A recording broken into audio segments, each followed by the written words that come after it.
خواہر ایک سوال آپ سے یہ پوچھنا تھا کہ کیا فرش اعضاء کے کچھ آداب بھی ہیں؟ مطلب ہم جب جاتے ہیں فرش اعضاء پہ تو ہمیں کس طرح مطلب وہاں بیٹھنا چاہیے اور کیا آداب ہم کو فالو کرنے چاہیے جب ہم فرش اعضاء پہ جا رہے ہیں؟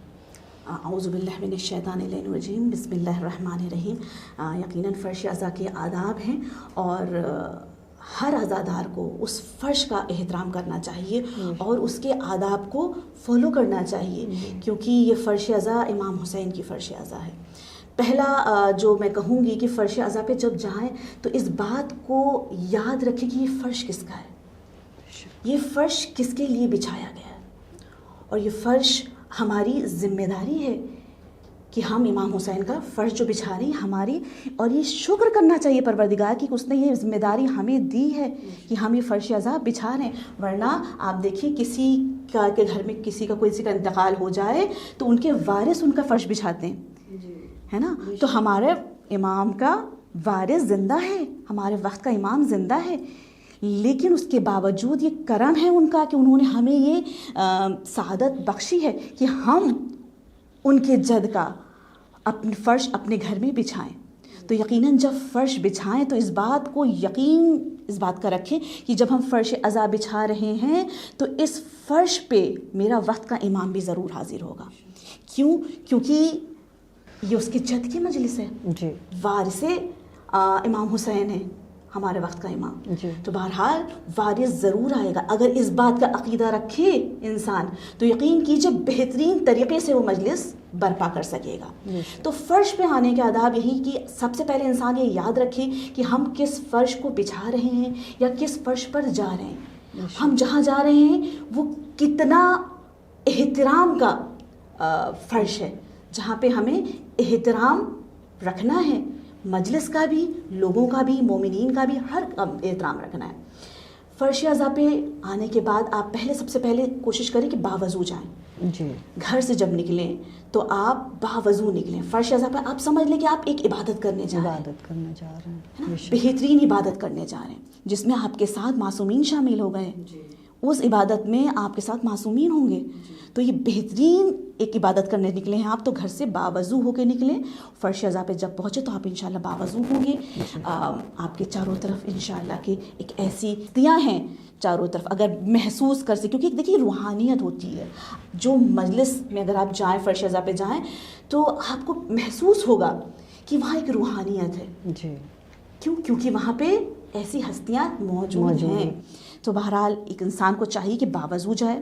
دوسرا یہ کہ کوشش کرے کہ جتنی دیر فرش بیٹھا ہے استغفار پڑھے یا صلوات پڑھتا رہے، کہ صلوات پڑھتا رہے، کیونکہ فرش اعضاء ایسی جگہ ہے جہاں پہ خدا دعاؤں کو قبول کرتا ہے۔ امام حسین کے صدقے میں خدا دعاؤں کو قبول کرتا ہے، اور یہ فرش اعضاء تو وہ ہے کہ جسے جناب زینب سلام اللہ علیہا نے اپنے بھائی کی یاد میں بچھایا ہے۔ تو بہرحال اس فرش کا احترام بھی ہمیں کرنا ہے۔ کوشش کریں کہ اپنے بچوں کو لے جائیں، جی، بچوں کو ضرور لے جائیں، بلکہ اکثر ہوتا ہے کہ لوگ کہتے ہیں بہت چھوٹے بچے ہیں لہٰذا فون بھی پکڑا دیتے ہیں، ہم نے دیکھا لوگوں فون پکڑا دیا بچوں کو، یا چپس پکڑا دیا کھا رہے ہیں بچے، اور بچوں کو کھیلنے دے رہے ہیں، یا پھر بچے دوڑ رہے ہیں، کھیل رہے ہیں، جس سے مجلس بھی ڈسٹرب ہو رہی ہے۔ جی، فرش اعضاء پہ ضرور لے جائیں۔ ایسا نہیں کہ میں کہوں گی کہ بچے نہ لے جائیں، اگر ڈسٹرب کر رہے ہیں تب بھی آپ بچوں کو اپنے لے جائیں تاکہ بچے سیکھ سکیں کہ فرش اعضاء پہ جانا چاہیے، اور وہاں کے آداب ان کو سکھائیے کہ جب جائیں تو وہاں فرش اعضاء پہ بیٹھیں، فرش کو چومیں، وہاں دعا مانگیں اور مجلس کو سنیں۔ ذاکر یا ذاکرہ جو بھی ذکر کر رہا ہے اپنے بچوں سے کہیں کہ آپ سنیں اس کو۔ بچوں کو سمجھ میں آتا ہے نہیں آتا ہے کوئی فرق نہیں پڑتا، لیکن یہ آداب آپ کو سکھانے ہوں گے کہ وہ مجلس میں سکون سے بیٹھنا سیکھیں، اس جگہ بیٹھنا سیکھیں۔ ہم بچوں کو جو کہتے ہیں نا کنڈر گارڈن وغیرہ پہلے کیوں بھیجتے ہیں اسکول سے پہلے؟ اسی لیے کیونکہ وہ بیٹھنا سلیقہ سیکھیں بیٹھنے کا، تب ہم اسکول بھیجتے ہیں بچوں کو۔ اس سے پہلے ہم کیا کرتے ہیں، بچوں کو بیٹھنے کا سلیقہ کہاں سکھاتے ہیں؟ کنڈر گارڈن وغیرہ میں، چھوٹے جو اسکولز ہیں اس طرح کے۔ جی، تو ہمیں چاہیے، یہ فرش اعضاء بھی ایک درس کا ہے، تو بچے یہی سیکھیں گے، ہم بھی یہی سیکھ رہے ہیں۔ تو بچوں کو لے کے ضرور آئیں, کوشش کریں اتنی دیر کچھ نہ کھانے پینے کی چیز ان کو سیر کر کے لائیں بچوں کو, کہ بچے کچھ نہ مانگیں. لیکن بہرحال بچے اگر کچھ مانگ بھی لیں تو ایک بسکٹ نکال کے دے دیا, لیکن ان کو کہیں کہ نہیں, کوشش کریں کہ بچے مجلس سنیں.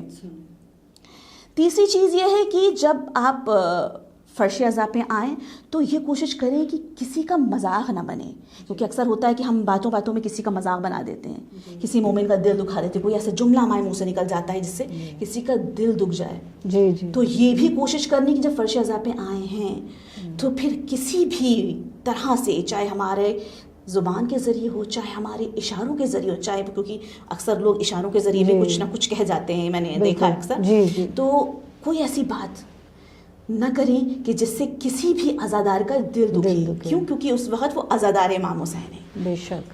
اس سے زیادہ امام حسین کو درد ہوگا, اس سے زیادہ امام حسین کی ماں کو تکلیف ہوگی کہ جس کو آپ نے مذاق بنایا یا اس کا دل دکھایا. تو کوشش کریں کہ زبان کو اپنے بہت کنٹرول میں رکھیں. کسی بھی, کیونکہ دیکھیے مجلس پڑھنے والا ذاکر ہو, چاہے مرثیہ پڑھنے والا ہو, چاہے نہ پڑھنے والا ہو, جی, سبقت لسانی ہو سکتا ہے, کسی سے بھی کوئی خطا ہو سکتی ہے, اس کا مذاق نہ بنائیں. جی. اکثر یہ میں نے کسی عالم دین سے بہت اچھی بات سنی کہ انہوں نے یہی بات کہی کہ ایک ایک گھنٹے کی مجلس ہم پڑھتے ہیں, لیکن وہ ایک جملہ اگر کوئی غلط نکل گیا, ایک لفظ اگر غلط نکل گیا تو پوری مجلس ایک طرف اس جملے کو پکڑ لیا جاتا ہے, اس لفظ کو پکڑ لیا جاتا ہے. تو یہ نہیں ہونا چاہیے کہ جو ایک گھنٹے مجلس پڑھ رہا ہے, بہترین خطابت کر رہا ہے یا بہترین ذاکری کر رہا ہے, لیکن کیونکہ زبان ہے, انسان ہے, خطا ہو سکتی ہے. جی. وہ ذہن میں کچھ ہو, نکل کچھ رہو, اکثر ہو جاتا ہے ہمارے ذہن. تو اگر سبقت لسانی ہو جائے تو اس کا مذاق نہ بنایا جائے, یا اس بات کو لے کے اس کو پروپیگنڈا نہ کیا جائے. تیسرا یہ کہ ذاکر اور ذاکرہ کا احترام ضرور کیا جائے. جی, ہے نا. تو یہ چیزیں فرش اعضاء کے آداب میں سے ہیں کہ انسان مومنین کا, جو سامعین ہیں ان سننے والوں کا, خود ذاکر اور ذاکرہ کا احترام کرے.